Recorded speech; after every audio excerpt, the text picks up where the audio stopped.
So we just finished unpacking, and now the cool bit, which is where we get to go in and work out exactly how to use the Shogun. So you can see that it operates very similar to our current operating systems with our record, play, menu, all of our waveform monitoring, monitor assists and tagging functions in there. Again, you touch the screen, you get a clear screen. We've got a 1920-1200, which gives us this band of controls, which are obviously removed from the screen, which is very handy.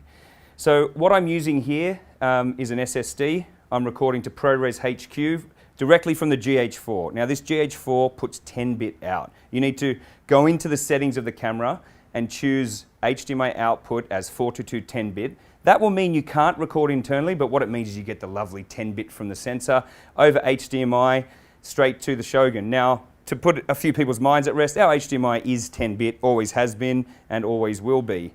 The next thing that I want to show you is some of the cool functions that we've got. So, first of all, we've got our HDMI in and out, and we can loop out HDMI. We've also got SDI in and out and Genlock on the back of this unit. The next thing is setting up your shot. So here I am with my GH4, I've got 10-bit coming in.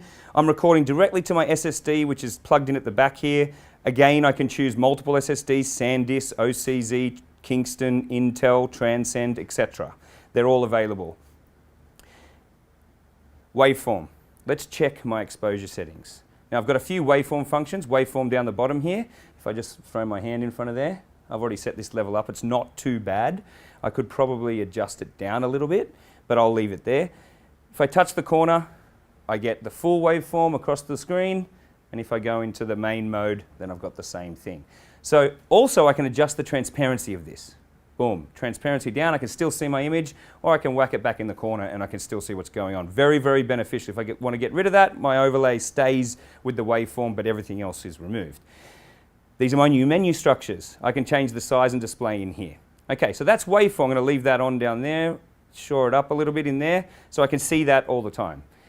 If I want to do my vectorscope, that's also available. Vector zoom is available. I can make that full screen, and we can make it fully touched. So if I now go in, I'm going to go back to the luma. If I touch on here, next thing is my focusing. I've set up my exposure. I've got a few exposure tools in here, like Zebra. I'll whack that up to 90% or down to 70%. You can see I've got my Zebra on there. Again, false color for faces. Astro Boy's face is perfectly exposed there. And then I've got blue only to check my noise. There's no noise coming from this sensor at the moment. It's a beautiful crisp image on my beautiful crisp screen. My guides are here as well. I've got my TV guides and I've got my cinema guides, which are the next one along, which show me the 239 to 1. So all of those guides are in there as requested by customers.